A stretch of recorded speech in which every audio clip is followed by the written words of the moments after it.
కంగనా రనౌత్ నటించిన ఎమర్జెన్సీ ఎన్నో కష్టాల నడుమ విడుదలై చివరికి బాక్స్ ఆఫీస్ వద్ద ఆశించిన ఫలితాన్ని అయితే అందుకోలేకపోవడం నిరాశపరిచింది. ఈ సినిమా విడుదలైన 3 రోజుల్లో కేవలం 10 కోట్లు మాత్రమే వసూలు చేసింది. మాజీ ప్రధాని ఇందిరాగాంధీ పాత్రలో కంగనా అద్భుతంగా నటించిందని ప్రశంసలు కురిసినా కానీ బాక్స్ ఆఫీస్ వసూలు పరంగా తీవ్రంగా అయితే నిరాశపరిచింది. దీనికి తోడు పంజాబ్లో ఈ సినిమాని ఆడనివ్వకుండా సిక్కు సంస్థలు నిరసనలైతే వ్యక్తం చేశాయి. థియేటర్లు ఎదుట గలాటా వాతావరణం షాక్ ఇచ్చింది. ఇంతలోనే ఈ సోమవారం లండన్లో ఒక థియేటర్లో ఖలిస్తాన్ అనుకూల కార్యకర్తలు సినిమా హాల్లోకి చొరబడి సినిమాను నిలిపివేయాలని డిమాండ్ చేయడంతో అంతరాయం కూడా కలిగింది.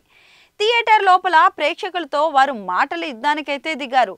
లండన్లోని హోరో సినిమా హాల్లోకి ఎమర్జెన్సీ స్క్రీనింగ్ మధ్యలో కొందరు ప్రేక్షకుల ముందుకు వచ్చి నినాదాలు చేస్తున్న వీడియోలు ఇప్పుడు సోషల్ మీడియాలో వైరల్ అయ్యాయి. ఖలిస్తాన్ జిందాబాద్ అంటూ స్క్రీన్ ముందు నినదించడంతో షోకు అంతరాయం అయితే ఏర్పడింది. థియేటర్లలోని ప్రేక్షకులతో ఖలిస్తానీ కార్యకర్తలు వాదించారు. ఈ చిత్రం సమాజాన్ని చెడుగా చూపించిందని వారు పదే పదే వాదించడం అయితే కనిపించింది.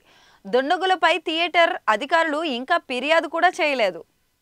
భారత మాజీ ప్రధానమంత్రి ఇందిరాగాంధీ బయోపిక్ అయిన ఎమర్జెన్సీ చిత్రంతో కంగనా దర్శకురాలిగా అరంగేట్రం చేసింది. కంగనా ఇందిరగా ప్రధాన పాత్ర అయితే పోషించింది. తన నటనకు అద్భుత ప్రశంసలైతే కురిశాయి. అయితే ఈ చిత్రం ఫస్ట్ లుక్ విడుదలైనప్పటి నుంచి వివాదాలకు కేంద్రంగా ఉంది.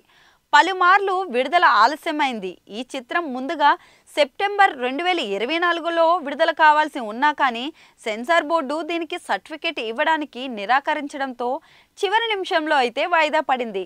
ఈ చిత్రంలో సిక్కు సమాజాన్ని చిత్రీకరించడానికి అనేక సిక్కు సంస్థలు వ్యతిరేకించాయి.